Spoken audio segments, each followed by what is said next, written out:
Good morning students. Class twelfth आपका जो chapter है पहलवान के ढोलक, उसके बारे में जैसा कि आपको बताया और उसी से संबंधित आगे है सारांश में। एक बार लुट्टन श्याम नगर मेले में दंगल देखने गया। पहलवानों की कुश्ती और दांवपेच देखकर उसने शेर के बच्चे को चुनौती दे डाली। शेर के बच्चे का असली नाम था चांद सिंह। वह पहलवान बादल सिंह का शिष्य था। 3 दिन में उसने पंजाबी और पठान के पहलवानों को हरा दिया था। वो अपनी श्रेष्ठता सिद्ध करने के लिए बीच बीच में दहाड़ता फिरता था। यहाँ तक का जैसा कि आपको कल बताया था कि वो किस प्रकार से अपने आप को पहलवानी के लिए तैयार करता है और राजा साहब से मदद करता है कि मदद मांगता है कि उनकी इसकी अनुमति दी जाए। श्यामनगर के दंगल में शिकार प्रिय वृद्ध राजा साहब ने उसे दरबार में रखने की सोच ही रहते कि लुट्टन ने शेर के बच्चे को चुनौती दे दी। दर्शक उसे पागल समझते थे। चांद सिंह बाज की तरह लुट्टन पर टूट पड़ा, परंतु वह सफाई से आक्रमण को संभाल कर उठ खड़ा हुआ। राजा ने लुट्टन को समझाया और कुश्ती से हटने को कहा, परंतु लुट्टन ने लड़ने की इजाजत मांगी। मैनेजर से लेकर सिपाहियों तक ने उसे समझाया, परंतु लुट्टन ने कहा कि इजाजत न मिली तो पत्थर पर माथा पटक कर मर जाऊंगा। भीड़ में अधीरता थी। पंजाबी पहलवान लुट्टन पर गालियों की बौछार कर रहे थे। दर्शक उसे लड़ने की अनुमति देना चाहते थे। विवश होकर राजा साहब ने इजाजत दे दी। बाजे बजने लगे। लुट्टन का ढोल भी बजने लगा था। चांद ने उसे कसकर दबा लिया। वो उसे चित करने की कोशिश में था। लुट्टन के समर्थन में सिर्फ सिर्फ ढोल की आवाज थी, जबकि चांद के पक्ष में राजमत और बहुमत था। लुट्टन की आंखें बाहर निकल कर आ रही थी, तभी ढोल की पतली आवाज सुनाई दी। धाक दिनाधिन तिरकट दिनाधिन धाक दिनाधिन तिरकट दिनाधिन। इनका अर्थ है दाव काटो, बाहर हो जाओ। लुट्टन ने दाव काटी और लपक कर चांद सिंह की गर्दन पकड़ ली। ढोल ने आवाज दी, चटाक चटधा, अर्थात उठाकर पटक दे। लुट्टन ने दाव और जोर लगाकर चांद सिंह को जमीन पर दे मारा। ढोलक ने धीना धीना धीना धीना कहकर लुट्टन ने चांद सिंह को चारों खाने चित कर दिया। ढोलक ने वहां बहादुर की धोरी की और जनता ने दुर्गा माँ की, महावीर जी की और राजा जी की जय जयकार की। यहाँ पे जैसा कि पता लगा कि वहां पे जब चांद सिंह से उसका दंगल होता है और उसके अंदर पहलवानी करता है, तो सारा समाज, सारे व्यक्ति, यहाँ तक कि जो भी उपस्थित है, वो सिर्फ चांद सिंह के पक्ष में होते हैं। सिर्फ वहां पे जो ढोल बजता रहता है, उस ढोल की आवाज को अपना गुरु मानता है और उसी को प्रणाम करता है और निरंतर उसकी संकेतों के माध्यम से अपने दावघात लुटन लगाता है और अंत में विजय वो पाता है। लुट्टन ने अपने पहले लुट्टन ने सबसे पहले ढोलों को प्रणाम किया, फिर दौड़ कर राजा साहब को गोद में उठा लिया। राजा साहब ने उसे दरबार में रख लिया। पंजाबी पहलवानों की जमायत चांद सिंह की आंखें पहुंच रही थी। राजा साहब ने लुट्टन को पुरस्कृत न कर अपने दरबार में सदा के लिए रख लिया। राज दरबार और मैनेजर ने लुट्टन का विरोध किया कि वो क्षत्रिय नहीं है। राजा साहब ने उनकी एक नहीं सुनी। कुछ ही दिनों में लुट्टन सिंह की कीर्ति चारों ओर दूर दूर तक फैल गई। उसने सभी नामी पहलवानों को हराया। उसने काले खां को जैसे प्रसिद्ध पहलवान को भी हरा दिया।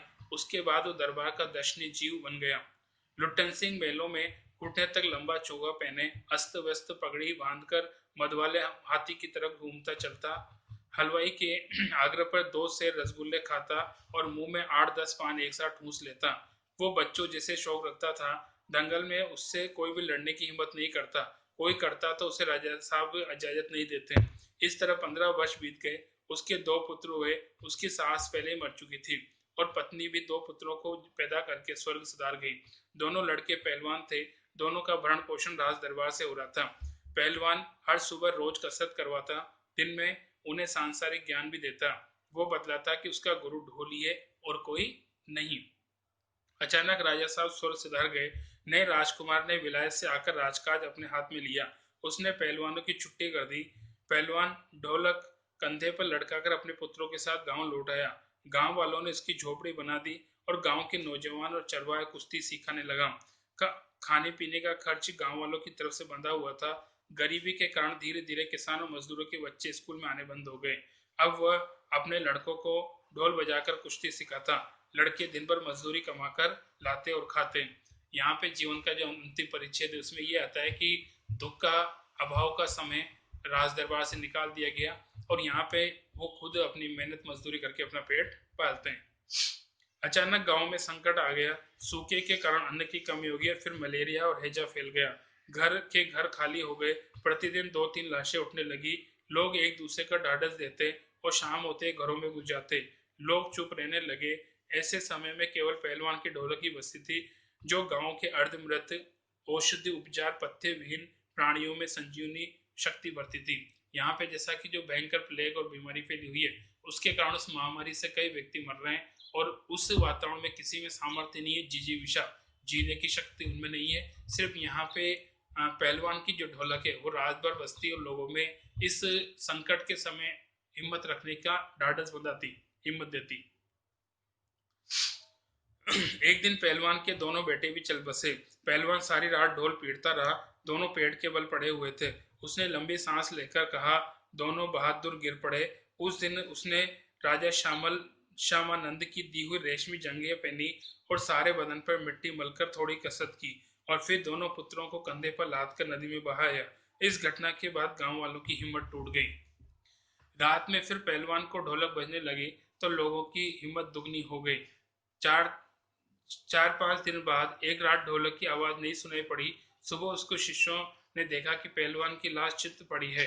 शिष्यों ने बताया कि उसके गुरु ने कहा था कि उसके शरीर को चिता पर पेट के बल लिटाया जाए क्योंकि वह कभी चित नहीं हुआ है और चिता सुलगाने के समय ढोल जरूर बजा देना। तो यहाँ पे जैसा कि अंत में प्रसंग आता है कि किस प्रकार से पहलवान लुट्टन सिंह ने आजीवन अपने आप को अजय बनाए रखा और वो ये चाहता था कि मरने के बाद भी उसको ऐसा लगे कि उसने मृत्यु को जीत लिया है और वो मृत्यु को जीतने का साइन दे कह सकते हो कि निशान उसका रूप देता है, वो अपना जीवन जीता है। और वो ये भी चाहता है कि उसके इस कार्य को लोग सराहना करें कि उसने कभी भी अपने जीवन में हार नहीं मानी, हमेशा संघर्ष करता रहा और अपनी मृत्यु को भी उसने जीत लिया।